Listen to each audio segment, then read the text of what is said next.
ایک دفعہ ایک صحافی اپنے پرانے ریٹائرڈ استاد کا انٹرویو کر رہا تھا اور اپنی تعلیم کے پرانے دور کی مختلف باتیں پوچھ رہا تھا۔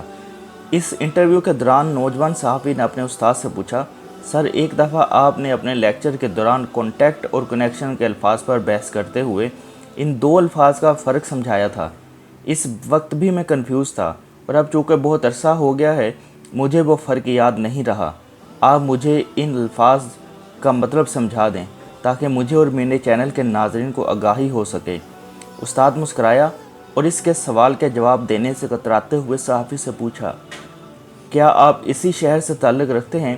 شاگرد نے جواب دیا، جی ہاں سر، میں اسی شہر کا ہوں۔ استاد نے پوچھا، آپ کے گھر میں کون کون رہتا ہے؟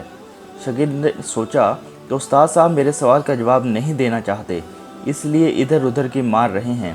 بہرحال اس نے بتایا، میری ماں وفات پا چکی ہے، والد صاحب گھر میں رہتے ہیں، 3 بھائی اور 1 بہن ہے اور سارے شادی شدہ ہیں۔ ٹیچر نے مسکراتے ہوئے نوجوان صحافی سے پوچھا، تم اپنے باپ سے بات چیت کرتے رہتے ہو؟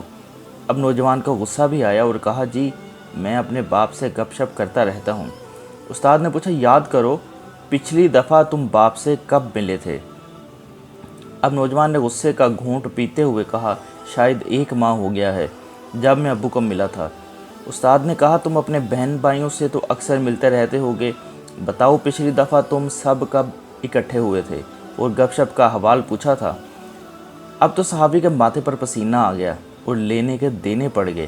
وہ سوچنے لگا، میں تو استاد کا انٹرویو لینے چلا تھا مگر الٹا استاد میرا انٹرویو لینے لگے ہیں۔ اس نے ایک آہ بھر کر لمبا سانس لیتے ہوئے بتایا کہ شاید 2 سال ہو گئے ہیں جب ہم بہن بھائی اکٹھے ہوئے تھے۔ استاد نے ایک اور سوال داغتے ہوئے پوچھا، تم لوگ کتنے دن میں اکٹھے رہے تھے؟ نوجوان نے ماتھے سے پسینہ پونچھتے ہوئے جواب دیا، ہم لوگ 3 دن اکٹھے رہے تھے۔ استاد نے پوچھا، تم اپنے والد کے پاس بیٹھ کر کتنا وقت گزارتے ہو؟ اب تو نوجوان صحافی بہت پریشان ہو گیا اور نیچے میز پر رکھے کاغذ پر کچھ لکھنے لگا۔ استاد نے پوچھا، کبھی تم نے باپ کے ساتھ ناشتہ، لنچ یا ڈنر کیا ہے؟ کبھی آپ نے ابو سے پوچھا ہے وہ کیسے ہیں؟ کبھی تم نے باپ سے دریافت کیا تمہاری ماں کے مرنے کے بعد اس کے دن کیسے گزر رہے ہیں؟ اب تو انٹرویو کرنے والے صحافی کی آنکھوں سے ٹپ ٹپ آنسو برسنے لگے۔ استاد نے صحافی کا ہاتھ پکڑا اور کہا کہ بھائی پریشان، شرمندہ، مایوس یا اداس ہونے کی ضرورت نہیں۔ مجھے افسوس ہے کہ میں نے بے خبری میں تمہیں ہرٹ کیا اور دکھ پہنچایا، لیکن میں کیا کرتا، مجھے آپ کے سوال کانٹیکٹ اور کنیکشن کا جواب دینا تھا۔ اب سنو، ان 2 لفظوں کا فرق یہ ہے کہ تمہارا کانٹیکٹ یا رابطہ تو تمہارے ابو سے ہے مگر کنیکشن یا تعلق ابو سے نہیں رہا یا کمزور ہے، کیونکہ تعلق یا کنیکشن دلوں کے درمیان ہوتا ہے۔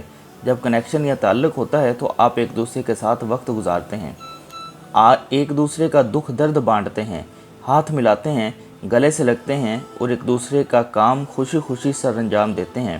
جیسے ایک معصوم بچے کی ماں اس کو سینے سے لگاتی ہے، چومتی ہے، بغیر مانگے دودھ پلاتی ہے، اس کی گرمی سردی کا خیال رکھتی ہے، جب وہ چلنا شروع کرتا ہے تو سائے کی طرح اس کے پاس رہتی ہے تاکہ وہ گر نہ جائے، کوئی غلط چیز نہ کھا لے، گر پڑے تو اس بچے کو گلے سے لگا کر چپ کراتی ہے۔ تو میرے پیارے شاگرد، آپ کے باپ اور بہن بھائیوں کے ساتھ صرف کانٹیکٹ ہے، کنیکشن یا تعلق بالکل بھی نہیں ہے۔ نوجوان صحافی نے اپنے آنسو رومال سے صاف کیے اور استاد کا شکریہ ادا کرتے ہوئے کہا، سر آپ نے مجھے آج ایک بہت بڑا سبق پڑھایا ہے جو زندگی بھر نہیں بھولے گا۔ آج ہمارے معاشرے کا بھی یہی حال ہے کہ ہمارے آپس میں بڑے رابطے ہیں مگر کنیکشن بالکل نہیں۔ آج فیس بک پر ہمارے 5000 فرینڈز ہیں مگر حقیقی زندگی میں ایک بھی نہیں۔ آج ہم صبح سویرے سینکڑوں دوستوں کو گڈ مارننگ کہہ کر بغیر خوشبو کے پھول بھیجتے ہیں، حقیقی زندگی میں ایک پھول کی پتی بھی نہیں ملتی۔ آج ہم تمام لوگ اپنے کاموں میں مصروف ہیں اور کاغذ کے بے خوشبو پھولوں کی تصویروں سے دل بہلاتے ہیں۔ امید کرتا ہوں کہ آپ کو یہ ویڈیو ضرور پسند آئی ہوگی اور آپ اس کو اپنے دوستوں کے ساتھ بھی ضرور شیئر کریں گے۔ اللہ پاک میرا اور آپ سب کا حامی و ناصر ہو۔ اللہ حافظ۔